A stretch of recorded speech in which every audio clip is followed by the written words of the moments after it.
Good evening. Welcome to The Keep.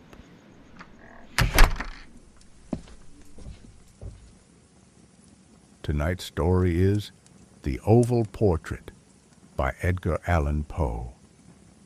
The chateau into which my valet had ventured to make forcible entrance rather than permit me in my desperately wounded condition to pass a night in the open air was one of those piles of commingled gloom and grandeur which have so long frowned among the Apennines, not less in fact than in the fancy of Mrs. Radcliffe.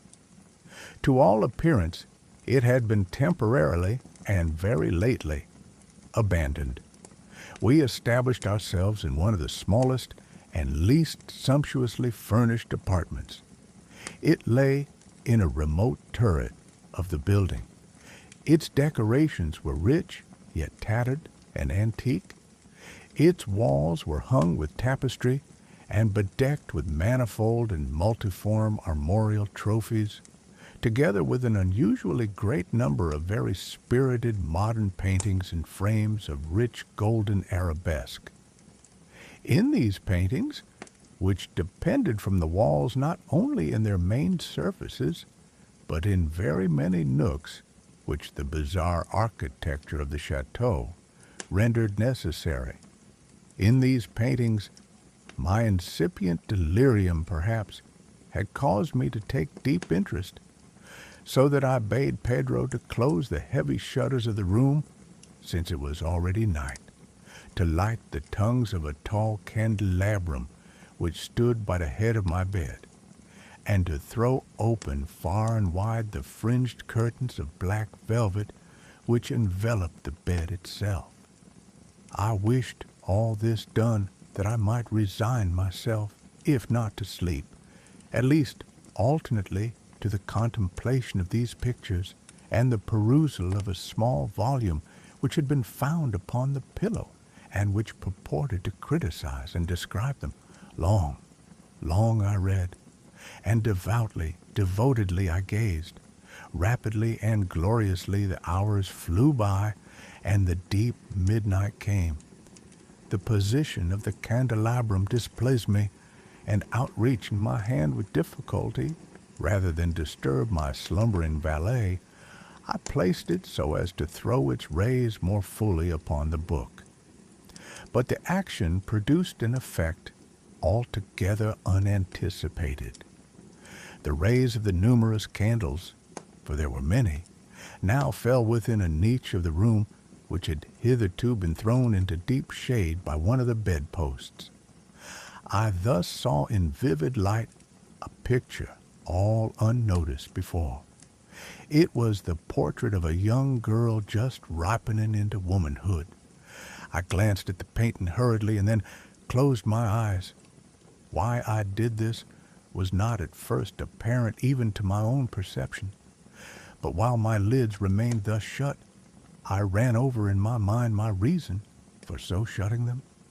It was an impulsive movement to gain time for thought, to make sure that my vision had not deceived me, to calm and subdue my fancy for a more sober and more certain gaze. In a very few moments I again looked fixedly at the painting. That I now saw aright, I could not and would not doubt, for the first flashing of the candles upon that canvas had seemed to dissipate the dreamy stupor which was stealing over my senses, and to startle me at once into waking life. The portrait, I have already said, was that of a young girl. It was a mere head and shoulders, done in what is technically termed a vignette manner, much in the style of the favorite heads of Sully.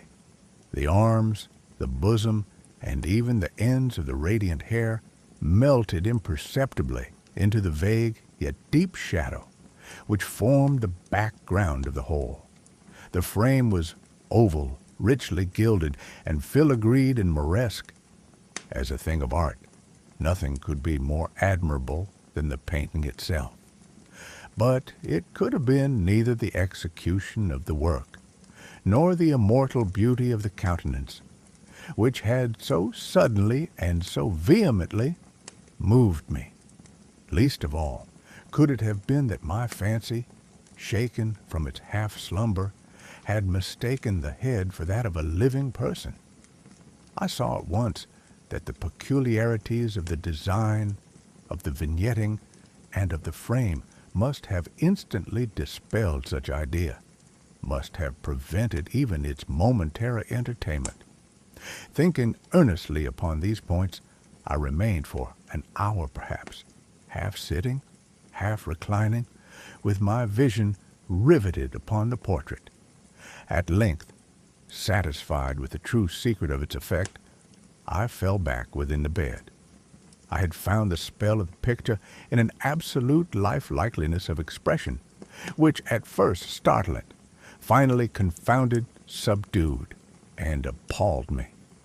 With deep and reverent awe, I replaced the candelabrum in its former position. The cause of my deep agitation being thus shut from view, I sought eagerly the volume which discussed the paintings and their histories. Turning to the number which designated the oval portrait, I there read the vague and quaint words which follow. She was a maiden of rarest beauty, and not more lovely than full of glee. And evil was the hour when she saw, and loved, and wedded the painter, he, passionate, studious, austere, and having already a bride in his art.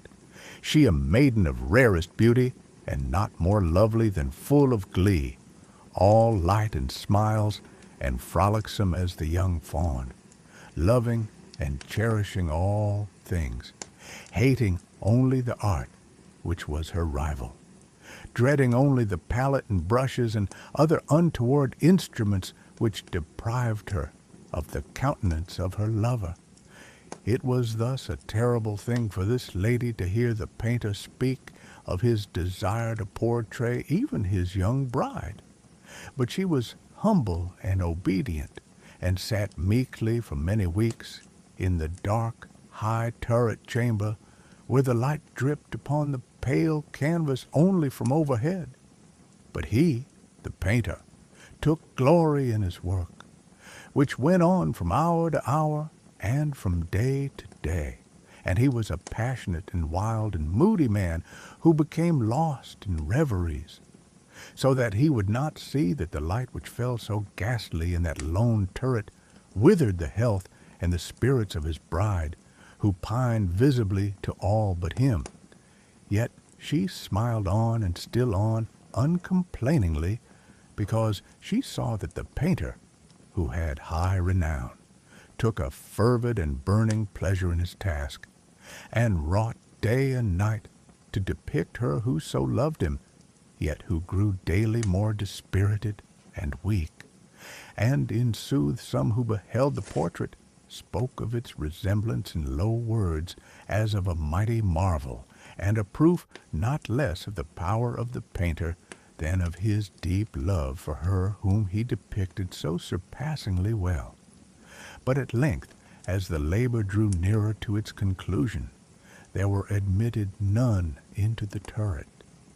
For the painter had grown wild with the ardor of his work, and turned his eyes from canvas merely, even to regard the countenance of his wife. And he would not see that the tints which he spread upon the canvas were drawn from the cheeks of her who sat beside him. And when many weeks bad past, and but little remained to do, save one brush upon the mouth and one tint upon the eye, the spirit of the lady again flickered up as the flame within the socket of the lamp. And then the brush was given, and then the tint was placed, and for one moment the painter stood entranced before the work which he had wrought. But in the next, while he yet gazed, he grew tremulous and very pallid, and aghast, and crying with a loud voice, "This is indeed life itself," turned suddenly to regard his beloved. She was dead. The end. If you enjoyed tonight's story, please like and subscribe and have a wonderful night.